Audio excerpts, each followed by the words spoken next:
L'homme sage réfère à l'homme et à la femme. Dieu veut que nous achevions bien la course et ceux qui le désirent doivent être sages. Le désir de Dieu est que nous traversions d'une manière remarquable. Pour ceux qui sont tombés, ce message est fait pour les relever. Et pour ceux qui sont encore en course, ce message est fait pour les fortifier. Es-tu un homme sage? Es-tu un fou?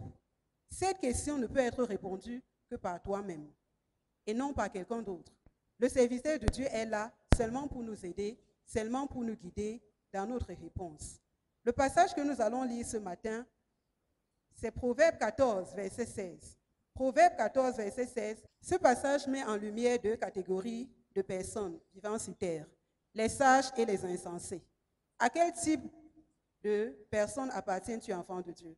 Le sage craint Dieu et s'éloigne du mal. Toute autre définition de la sagesse est avortée. Le fou ou l'insensé, par contre, est violent dans la colère et avec une bouche hautaine. Il ne craint pas Dieu et ne s'éloigne point du mal.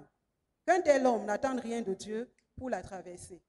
Proverbe 3, verset 13, montre la joie de l'homme sage qui possède de l'intelligence.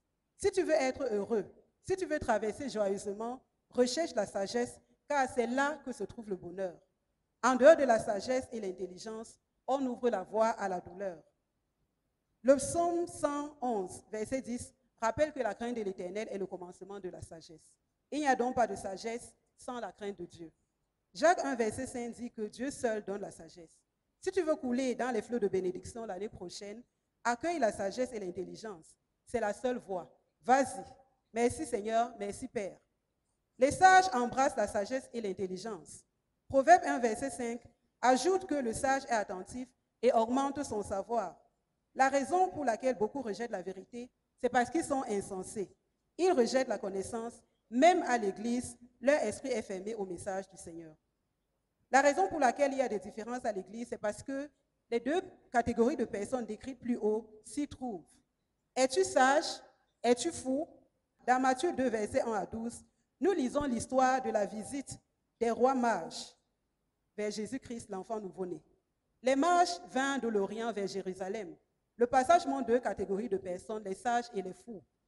Le passage parle également des faux sages. Hérode avait des personnes qu'il considérait comme sages, mais il ne l'était pas aux yeux de Dieu. Si un soi-disant homme sage n'a pas la crainte de l'Éternel, alors il est fou aux yeux du Seigneur. Maintenant, nous savons qui est sage et nous savons où nous situer nous-mêmes. Prie et implore le Seigneur, dis-lui que tu désires être sage à partir de ce moment. De l'attitude des mages d'Orient, nous pouvons tirer les enseignements suivants. 1. Le niveau de sacrifice. Les rois mages avaient tout donné, même quand ils ne savaient pas la longueur de la route qu'ils devaient parcourir pour rencontrer l'enfant Jésus. 2. Le niveau de foi. Les sages avaient une grande foi en Dieu. Il y a un lien entre le sacrifice et la foi.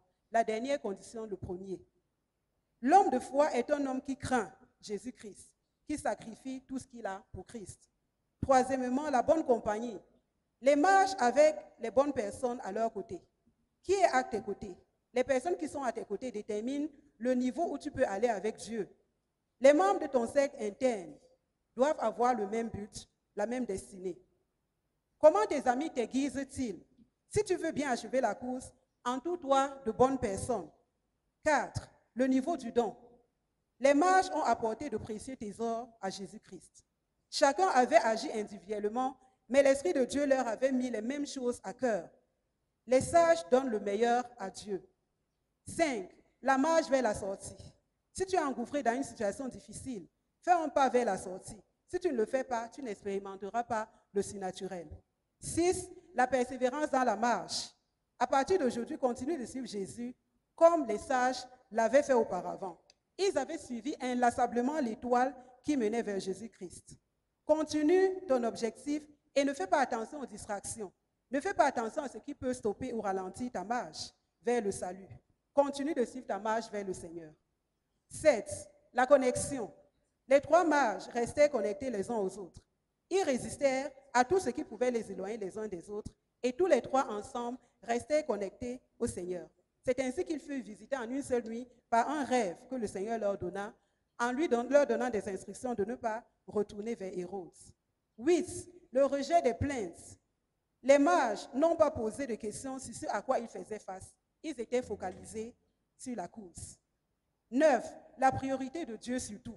Les 3 sages étaient intellectuellement et financièrement forts, mais ils ne se sont pas accrochés à ces avantages, ils ont mis Dieu au-dessus de tout. 10. L'adoration de Dieu pour qui il est. Les 3 sages sont allés adorer Jésus pour qui il était et non parce qu'ils avaient des attentes. Voilà ce que font les sages. 11. L'utilisation des opportunités. L'opportunité avait été donnée aux sages d'impacter le monde en allant adorer Jésus. Ils l'ont fait aujourd'hui encore, le monde entier continue de parler d'eux. Dieu a donné la possibilité à toutes ces créatures de faire un grand impact sur terre. Que fais-tu de ce que Dieu t'a donné? Géasi a perdu l'opportunité de prendre le manteau d'Élisée. Es-tu un Géasi des temps modernes? Caïn a eu l'opportunité de donner une bonne offrande à Dieu, mais à cause de ce qu'il a eu à faire, il est devenu un vagabond. Est-ce que tu te lamentes maintenant à cause des distractions? Sois sage, enfant de Dieu, pendant que tu continues la course chrétienne. Sois sage, assois-toi sur Jésus, le seul rocher sûr. Et là, tu auras l'assurance de bien achever la course. Tu auras l'assurance d'être une bénédiction pour l'année d'après. Notre prière, c'est que nous soyons tous sauvés à la fin. Amen.